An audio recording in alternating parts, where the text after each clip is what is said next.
ating panahon ngayong hapon po ng July 25, 2024 na kung saan sa ngayon ay nagbabanta na po na mag-landfall anytime ang bagyong si Karina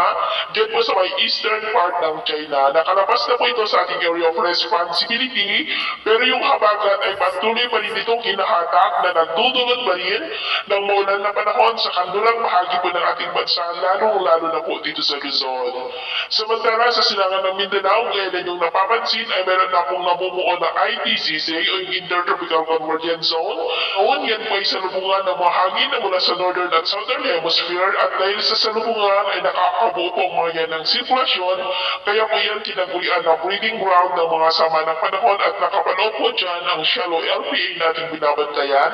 na nagbabanta na po na lalakas ngayong weekend, at ang development nito ang ating babantayan kung matutuloy po yan o hindi. At ito ang pinapakita ng forecast model natin pong ginagamit hanggang po sa susunod na 2 linggo ay posibleng aktibo pa rin ang karagatan sa paligid natin na bumuo ng mga sama ng panahon. At sa lagay ng ating panahon, ngayong hapon dahil pa rin sa habagat ay maulap ang kalangitan with isolated light to heavy rains sa may extreme northern Luzon, northern part ng Cagayan, Ilocos Region, Cordillera, Central Luzon, Metro Manila, Northern Quezon, Batangas, Mindoro Provinces, ilang bahagi ng Palawan, Bicol Region at Panay Island na posibleng magtuloy-tuloy ang mga isolated rains na yan,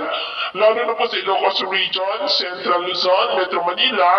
at silangang bahagi ng Mindanao, maging po sa ilang bahagi ng Panay Island. Kaya mag-ingat po tayo sa posibleng banta pa rin ng mga pagbaha at pagguho ng lupa. At sa atin naman po mga baybayin, dahil po sa habagat at epekto ng bagyong si Karina, ay iwasan muna natin ang papalaot sa western seaboard po ng Luzon, northern seaboard ng Luzon at eastern seaboard ng northern at central Luzon, dahil ang mga alon po dyan ay posibleng aabot hanggang po sa 2.5 to 5 meters high. Kaya iwasan po muna natin ang papalaot dyan po sa mga may kulay pula para mas makaiwas sa mga sakit.